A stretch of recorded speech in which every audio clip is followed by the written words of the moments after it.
कल्पना कीजिए कमरे में 10 लोग बैठे हैं। हाँ। है ना? और वो सब एक सर्वे भर रहे हैं। कोई फिटनेस सर्वे शायद। बिल्कुल। और 10 ने उसमें लिखा है कि वो रोज सुबह उठकर 1 घंटा कसरत करते हैं। हाँ। अब अगर हम सिर्फ उस स्प्रेडशीट या डेटा को देखें तो नतीजा क्या निकलेगा? यही कि भाई 100% लोग एकदम फिट हैं, अनुशासित हैं। हाँ, लेकिन जमीनी हकीकत हम सब जानते हैं कि असल जिंदगी ऐसी बिल्कुल नहीं होती। एकदम सही बात है। मतलब आंकड़े और प्रतिशत हमें बहुत स्पष्ट रूप से ये तो बता देते हैं कि कागज पर क्या हो रहा है, लेकिन वो ये कभी नहीं बताते कि असल में वो क्यों हो रहा है। सांख्यिकी या स्टैटिस्टिक्स हमें एक पैटर्न दे सकते हैं, पर वो इंसानी जज्बातों या उनकी मजबूरियों की कहानी नहीं सुनाते। बिल्कुल। अगर हम इसे एक उदाहरण से समझें तो आंकड़े किसी इमारत के ब्लूप्रिंट या कंकाल की तरह होते हैं। बुनियादी ढांचा। उनमें कोई जान नहीं होती। जब हम इंसानी व्यवहार को या हमारी जो जटिल सामाजिक प्रक्रियाएं हैं उन्हें सचमुच समझना चाहते हैं तो हमें उन ठंडी संख्याओं के पार जाना ही पड़ता है। सही कहा। हमें ये देखना पड़ता है कि लोग बंद दरवाजों के पीछे कैसे बर्ताव करते हैं, वे किन बातों से प्रेरित होते हैं। और यही हमारे आज के इस गहन विश्लेषण का मुख्य मिशन है। आज हम जिस विस्तृत रिसर्च मटेरियल का विश्लेषण कर रहे हैं वो हमें सीधे समाज की धड़कन तक ले जाएगा। बिल्कुल। आज हम उन 3 बुनियादी तरीकों को डिकोड करेंगे जो हर बड़े सोशल रिसर्चर का सबसे बड़ा हथियार होते हैं। अवलोकन यानी ऑब्जर्वेशन, साक्षात्कार यानी इंटरव्यू और केस स्टडी। चलिए इसे थोड़ा विस्तार से समझते हैं। शुरुआत करते हैं अवलोकन से। जरूर। स्रोत में जो परिभाषा दी गई है उसके मुताबिक ये प्राकृतिक माहौल में लोगों के व्यवहार को व्यवस्थित तरीके से देखना और रिकॉर्ड करना है।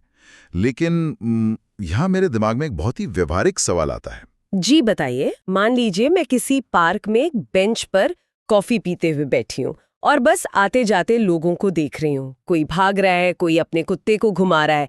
क्या ये ऑब्जर्वेशन है? मेरा मतलब है एक वैज्ञानिक ऑब्जर्वेशन और रोजमर्रा के हमारी जो आम पीपल वॉचिंग है उसमें आखिर फर्क क्या है? यहाँ जो बात सबसे ज्यादा दिलचस्प है वो ये कि वैज्ञानिक अवलोकन सिर्फ देखना नहीं है। अच्छा। हाँ, पार्क में बैठकर लोगों को देखना एक बेतरतीब काम है। आप मजे के लिए देख रहे हैं, आपका ध्यान भटक सकता है और आप बस अपने पसंद की चीजें नोटिस कर रहे हो। वो सिस्टमैटिक नहीं है। बिल्कुल नहीं। लेकिन जब एक रिसर्चर ऑब्जर्वेशन करता है तो वो एक डायरेक्ट मेथड का इस्तेमाल कर रहा होता है। वो एक तय उद्देश्य के साथ गया है तो वो हर चीज पर नजर रखता है। हाँ, वो सिर्फ ये नहीं देखता कि लोग क्या कर रहे हैं, बल्कि वो उस पूरे संदर्भ को समझता है।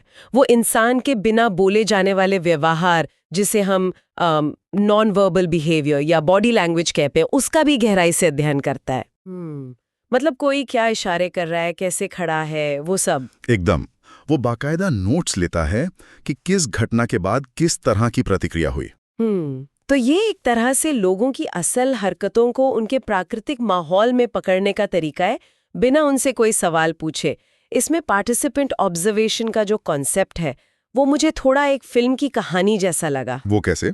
मतलब रिसर्चर खुद उस माहौल का हिस्सा बन जाता है। ये तो बहुत हिम्मत का काम है। बिल्कुल। इसे अक्सर एंथ्रोपोलॉजी या एथनोग्राफी से जोड़कर देखा जाता है और इसका जो काम करने का तरीका है वो बहुत ही गहराई वाला है। मान लीजिए एक रिसर्चर किसी दूर दराज के गांव या किसी समुदाय की जिंदगी को समझना चाहता है। अब अगर वो सूट बूट पहनकर हाथ में क्लिपबोर्ड लेकर वहां एक दिन के लिए जाएगा तो क्या होगा? लोग सतर्क हो जाएंगे। वो वैसा ही बर्ताव करेंगे जैसा वे किसी मेहमान के सामने करते हैं, एकदम सभ्य और बनावटी। असली चीज तो छुप जाएगी। एकदम सही। इसीलिए पार्टिसिपेंट ऑब्जर्वेशन में रिसर्चर वहां महीनों तक या कभी-कभी सालों तक बस जाता है। बाप रे, सालों तक? हाँ, वो उनके कपड़े पहनता है, उनके साथ वही खाना खाता है, उनके खेतों में काम करता है और उनके जो भी अनुष्ठान हैं उनमें शामिल होता है। तो लोग उसे अपना मान लेते हैं। शुरुआत के कुछ हफ्तों तक गांव वाले सचेत रहते हैं, लेकिन धीरे धीरे वे भूल जाते हैं कि ये व्यक्ति बाहर से आया है। उनके बचाव की दीवारें गिर जाती हैं और तब असलियत बाहर आती है। बिल्कुल। तब असली लड़ाई झगड़े, असली राजनीति और असली रिश्ते सामने आते हैं। इससे जो डेटा या समझ पैदा होती है वो किसी सर्वे फॉर्म से कभी नहीं मिल सकती। ये तो वाकई बहुत प्रभावशाली है, लेकिन सोचिए ये कितना थका देने वाला काम होगा। हर कोई तो अपना घर छोड़कर महीनों तक किसी गांव में नहीं बस सकता। हाँ, ये हर रिसर्च के लिए मुमकिन नहीं है। तो क्या इसका कोई दूसरा तरीका नहीं है जहां रिसर्चर थोड़ी दूरी बनाए रख सके? है ना? इसके लिए नॉन पार्टिसिपेंट ऑब्जर्वेशन होता है। इसमें रिसर्चर एक फ्लाई ऑन द वॉल की तरह होता है। मतलब दीवार पे बैठी मक्खी की तरह जो सब देख रही है पर कोई उसे नोटिस नहीं कर रहा? बिल्कुल, वो बाहर से घटनाओं को देखता है ताकि उसकी मौजूदगी से लोगों का व्यवहार बिल्कुल ना बदले। जैसे अगर किसी स्कूल के क्लासरूम में बच्चों के व्यवहार का विश्लेषण करना है तो वो पीछे की बेंच पर चुपचाप बैठ जाता है। बिना किसी को डिस्टर्ब किए। हाँ, इसके लिए अक्सर स्ट्रक्चर्ड ऑब्जर्वेशन का इस्तेमाल होता है। स्ट्रक्चर्ड मतलब पहले से कुछ तय करके जाना? हाँ, रिसर्चर के पास पहले से एक चेकलिस्ट होती है। वो हर 5 मिनट में टिक करेगा कि कितनी बार बच्चों ने हाथ उठाया, कितनी बार टीचर ने डांटा या कितनी बार पीछे बैठे बच्चे ने बात की। तो ये बहुत ही नाप तौल कर किया जाता है। एकदम व्यवस्थित तरीके से। और इसके विपरीत अनस्ट्रक्चर्ड ऑब्जर्वेशन भी होता होगा, जहां भीड़-भाड़ है और कुछ भी तय नहीं है। सही कहा। वहां आप एक चेकलिस्ट लेकर नहीं जा सकते, क्योंकि आपको नहीं पता कि अगले पल क्या होने वाला है। वहां आप बस माहौल को सोखते हैं और जो भी महत्वपूर्ण लगता है उसे दर्ज करते हैं। ये प्राकृतिक सामाजिक माहौल में होता है, जिसे हम अनकंट्रोल्ड सेटिंग कहते हैं। इसके उलट अगर आप किसी लैब में प्रयोग कर रहे हैं, जहां आपने रोशनी, तापमान सब सेट किया है, तो वो कंट्रोल्ड सेटिंग होगी। इन सब बातों से एक चीज तो बहुत साफ हो जाती है कि ऑब्जर्वेशन से हमें लोगों का रियल बिहेवियर यानी असली व्यवहार देखने को मिलता है। लेकिन मुझे यहाँ एक बहुत बड़ी खामी नजर आ रही है। वो क्या? देखिए, अगर मैं किसी इंसान को देख रही हूँ तो मैं वही देखूंगी जो मेरा दिमाग मुझे देखने देगा, है ना? अगर मेरे मन में पहले से कोई धारणा है तो मैं हर घटना का मतलब अपने हिसाब से निकालूंगी। क्या इसे हम ऑब्जर्वर बायस नहीं कहेंगे? और दूसरी बात, क्या ये किसी की जासूसी करने जैसा नहीं है? प्राइवेसी या निजता का भी तो कोई सम्मान होना चाहिए। ये आपने एकदम सही नस पकड़ी है। ऑब्जर्वर बायस इस विधि की सबसे बड़ी चुनौतियों में से एक है। वही तो। 2 अलग-अलग रिसर्चर एक ही घटना को देखकर अलग-अलग निष्कर्ष निकाल सकते हैं। और जहां तक निजता का सवाल है, ये एक बहुत बड़ा एथिकल या मेथोडोलॉजिकल मुद्दा है। आप किसी को ऐसे ही तो नहीं घूर सकते। बिल्कुल, आप लोगों को उनके निजी पलों में उनकी इजाजत के बिना नहीं देख सकते। लेकिन इन सब से भी बड़ी एक और सीमा है। वो क्या? आप किसी व्यक्ति को रोज सुबह किसी पेड़ के नीचे चुपचाप बैठे हुए देख सकते हैं। आप उसके व्यवहार को दर्ज कर सकते हैं, लेकिन वो उस वक्त क्या महसूस कर रहा है? क्या वो ध्यान लगा रहा है या बस परेशान है? वही, क्या वो अपनी जिंदगी की परेशानियों से भागकर वहां बैठा है? उसकी मान्यताएं क्या हैं? ये आप सिर्फ देखकर नहीं जान सकते। सही बात है। इंसान के दिमाग के भीतर क्या चल रहा है, ये कोई दूरबीन नहीं दिखा सकती। और यहीं पर कहानी में एक नया मोड़ आता है। बिल्कुल। क्योंकि हम लोगों के दिमाग में चल रही मान्यताओं को सिर्फ देखकर नहीं समझ सकते, इसलिए हमें अपना तरीका बदलना पड़ता है। हमें उनसे बात करने की जरूरत पड़ती है। और यहीं से हमारी दूसरी विधि यानी साक्षात्कार या इंटरव्यू की एंट्री होती है। एकदम सही कहा। इंटरव्यू कोई आम बातचीत नहीं है। इसे पर्पसफुल कॉन्वर्सेशन यानी एक उद्देश्यपूर्ण बातचीत कहा जाता है। ये एक आमने सामने का संवाद है जिसमें रिसर्चर और जवाब देने वाले के बीच एक सीधा संपर्क होता है। ये सिर्फ सवाल जवाब का खेल नहीं है, बल्कि जानकारी को गहराई से खुरेदने का एक लचीला तरीका है। चुवर और सटीक लगता है, लेकिन मुझे माफ कीजिएगा, यहाँ मुझे थोड़ा संदेह है। कैसा संदेह? देखिए, इंसान की फितरत ही ऐसी होती है कि वो अच्छा दिखना चाहता है। बिल्कुल। अगर कोई अजनबी रिसर्चर मेरे घर आए और सीधे सीधे मुझसे मेरी इनकम, मेरे वैवाहिक जीवन की समस्याओं या समाज के किसी संवेदनशील मुद्दे पर मेरी राय पूछे, तो मैं तो वही कहूंगी जो उसे सुनकर अच्छा लगे। ये स्वाभाविक है। कोई भी व्यक्ति ये क्यों मानेगा कि वो गलत है? लोग अपनी छवि अच्छी बनाने के लिए झूठ बोलते हैं, तो फिर एक रिसर्चर इस दिखावे की दीवार को कैसे तोड़ता है? ये तो पूरा का पूरा डेटा ही खराब कर देगा। ये एक बहुत ही महत्वपूर्ण सवाल खड़ा करता है और रिसर्च की दुनिया में इसे सोशल डिजायरेबिलिटी बायस कहा जाता है, यानी समाज को जो जवाब सही लगता है वही जवाब देने की प्रवृत्ति। हाँ, कि लोग क्या सोचें। बिल्कुल। और इसी चुनौती से निपटने के लिए एक रिसर्चर का असली कौशल काम आता है। एक सफल इंटरव्यू सिर्फ कागज से सवाल पढ़ देना नहीं है, इसके लिए रैपो बिल्डिंग की कला आनी चाहिए। रैपो बिल्डिंग मतलब सामने वाले को बातों में उलझाना नहीं, बल्कि एक भरोसे का रिश्ता कायम करना। रिसर्चर को ऐसा माहौल बनाना पड़ता है जहां सामने वाले व्यक्ति को यह महसूस हो कि उसे जज नहीं किया जा रहा है। एक सेफ स्पेस बनाना। राइट। बिल्कुल। अगर रिसर्चर एक अधिकारी की तरह बर्ताव करेगा तो लोग डरेंगे, लेकिन अगर वो एक हमदर्द की तरह बैठेगा, उनकी भाषा में बात करेगा, पहले मौसम या गांव के हालचाल पर बात करेगा, तब जाकर लोग अपनी सच्ची भावनाएं व्यक्त करते हैं। समझ गए। यानी ये सामने वाले के दिमाग को रिलैक्स करने की तकनीक है ताकि वो खुलकर बात कर सके। हाँ, और इसी जरूरत के हिसाब से इंटरव्यू के प्रकार तय होते हैं। जैसे स्ट्रक्चर्ड इंटरव्यू। इसमें क्या होता है? इसमें पहली से तय सवाल होते हैं। इसका इस्तेमाल तब होता है जब आपको बहुत सारे लोगों से एक ही तरह का डेटा चाहिए, जैसे किसी बड़े सर्वे में। ये थोड़ा क्वांटिटेटिव या मात्रात्मक झुकाव वाला होता है। मतलब हाँ, ना या शायद में जवाब देना। हाँ, काफी हद तक वैसा ही। लेकिन जब हमें किसी विषय की गहराई में जाना होता है, तब हम अनस्ट्रक्चर्ड इंटरव्यू या इन डेप्थ इंटरव्यू का इस्तेमाल करते हैं, जहां खुलकर बातें होती हैं। बिल्कुल। इनमें कोई तय सवाल नहीं होते। ये एक खुले संवाद की तरह होता है। मान लीजिए आप गरीबी के गहरे अनुभवों या लिंग भेद जैसी चुनौतियों को समझना चाहते हैं। आप किसी महिला से ये सीधे नहीं पूछ सकते कि क्या आप लिंग भेद का शिकार हुई हैं, हाँ या ना। जाहिर है, ये कोई मशीन का मैनुअल तो है नहीं। इंसान की जिंदगी बहुत जटिल होती है। सही कहा। आपको उन्हें अपनी कहानी सुनाने का मौका देना होगा। आप एक सवाल पूछेंगे और उनके जवाब में से ही अगला सवाल निकलेगा।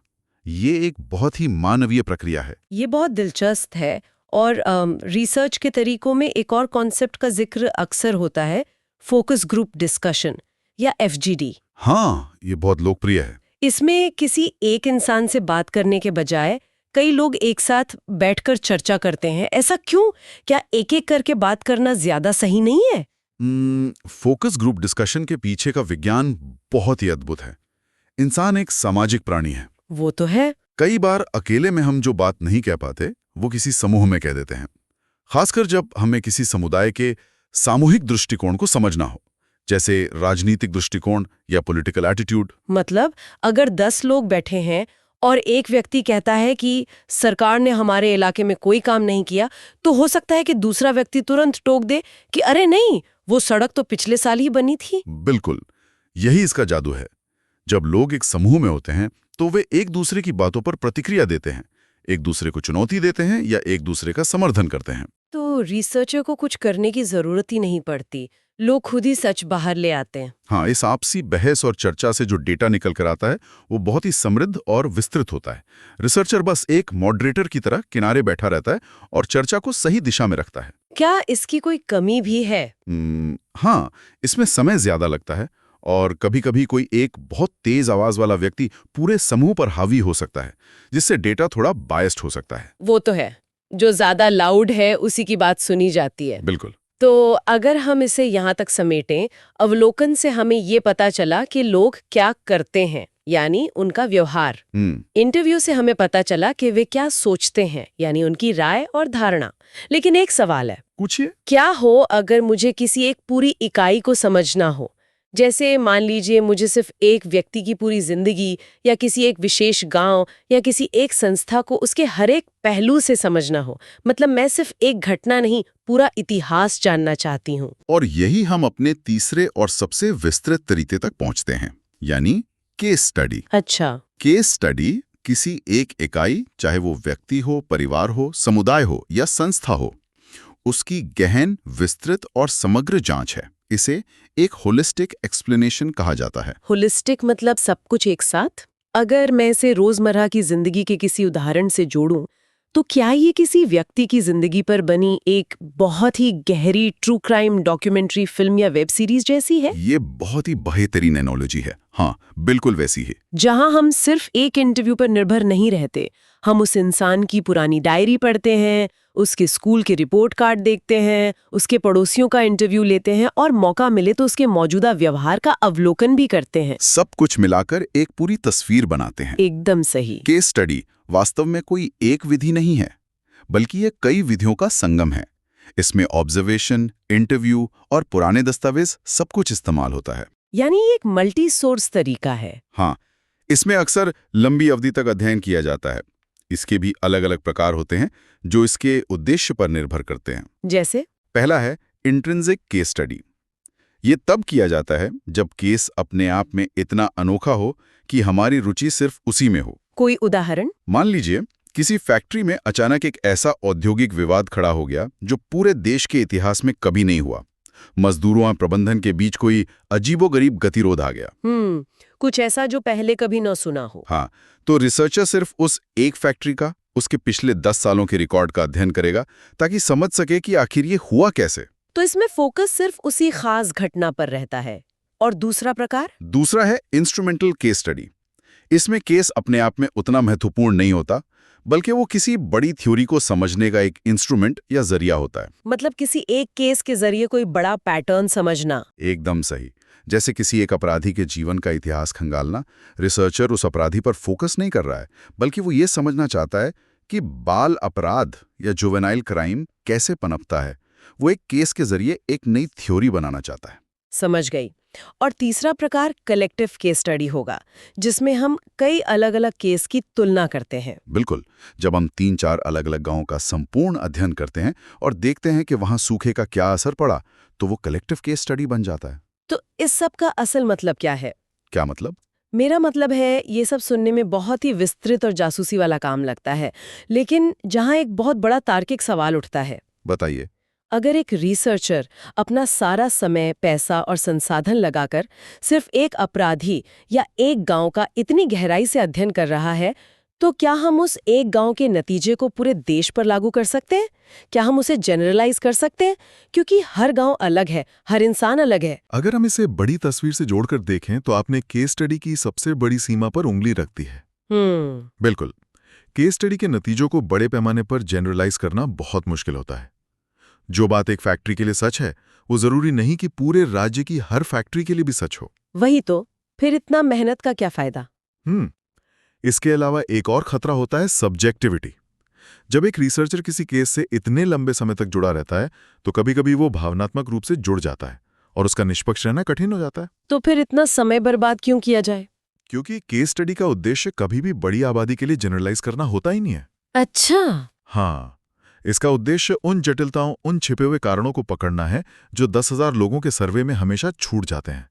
सर्वे आपको बताएगा कि अपराध बढ़ रहा है, लेकिन केस स्टडी आपको बताएगी कि एक मासूम बच्चा हथियार उठाने तक कैसे पहुंचता है। ये नई थ्योरी बनाने की नींव रखता है। ये बहुत ही स्पष्ट करने वाला बिंदु है।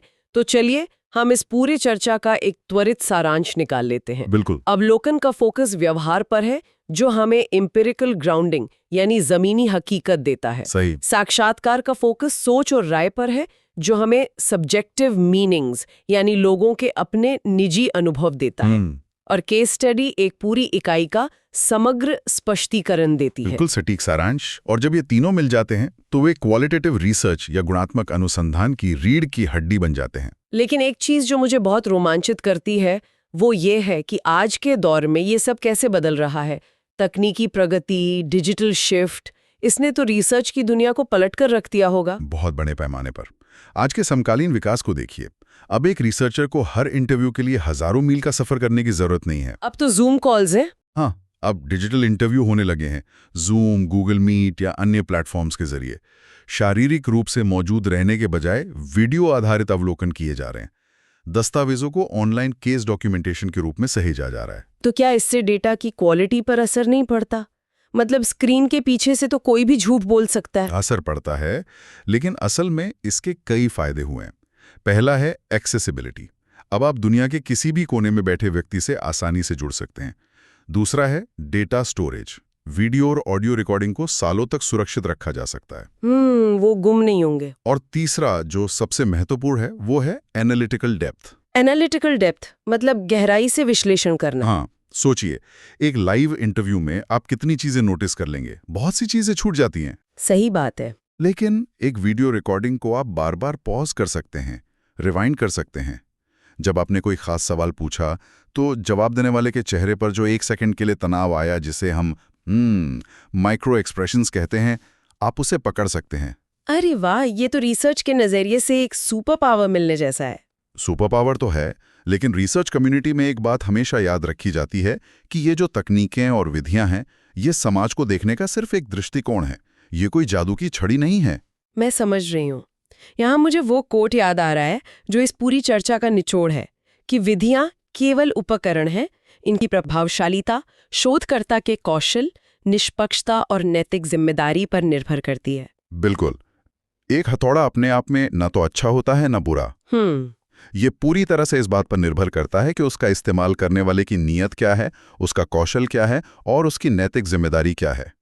हथौड़े से आप एक मजबूत घर भी बना सकते हैं और किसी का घर तोड़ भी सकते हैं। सही कहा। इसी तरह ये रिसर्च मेथड्स तभी कारगर हैं जब रिसर्चर निष्पक्ष और जिम्मेदार हो। क्या शानदार तुलना है। टूल्स खुद काम नहीं करते, काम करने वाले की नीयत और कौशल मायने रखता है।